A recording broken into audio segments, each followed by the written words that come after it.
Do you guys ever use that thing? You're right. That's the question, isn't it? Yeah, I mean, I love shooting pool. To me, it's really dear to my heart. It's a beautiful creative outlet, just like skateboarding is. I've been shooting pool since I was 15 years old.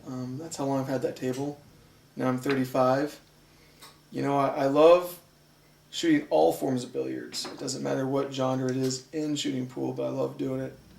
And it's a lot like skateboarding. It's neat because there are certain rules, just like in skateboarding, where, you know, it's not couth to shoot Mongo or whatever, things of that nature. The same thing, you know, you can't, you know, knock off someone else's ball, etc., or if you scratch, etc. But there's all these creative lines you can come up with inside that. You got to think outside the box very well with pool to be able to adapt to the environment of it. And just like skateboarding, you know, things can go wrong with it, but sometimes you save yourself and things come out right, even though something might seem sketchy with it.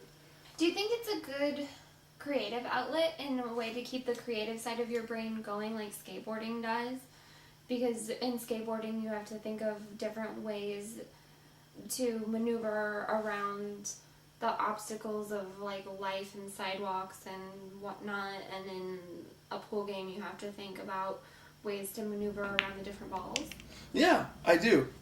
I think it's a lot like that. It's all geometry. You know, at the end of the day, skateboarding is math related, and it's also an art, and pool is also an art, and it's also math related. You know, we both use wood sticks. Ironically, they're both using wood sticks. Mm-hmm. That can be very inexpensive or very expensive depending on, you know, what grade you get. And it's just like skateboarding with shooting pool. You know, skateboarding, we have our different sizes. You know, everyone's got their particular side. You know, 775, 8, 825, 85, etc. Same with pool. Everyone's got their weights. You know, 20 weight, 17 ounce weight, you know, etc. Whatever. You know, and length and all that. Different cuts of the tip. They'll use different, you know, sanding methods and stuff on that. So I mean, it's the same thing, just like skateboarding. It's a very personal thing like that, and everyone's got their own skill level, their own talent with it, and what they, you know, just like skateboarding, one person's shot is easier to one person it might be to another person, and vice versa. You know, same thing with ball control.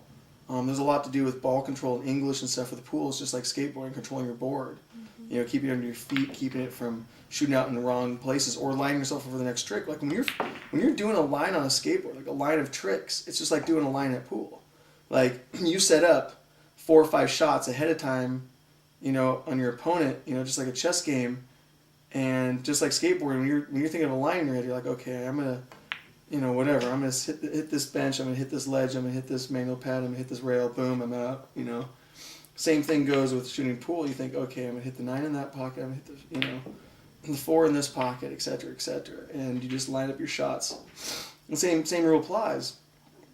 They both kind of live in harmony to me, in both of them. So yeah, I don't find it weird at all to have a pool table in my shop.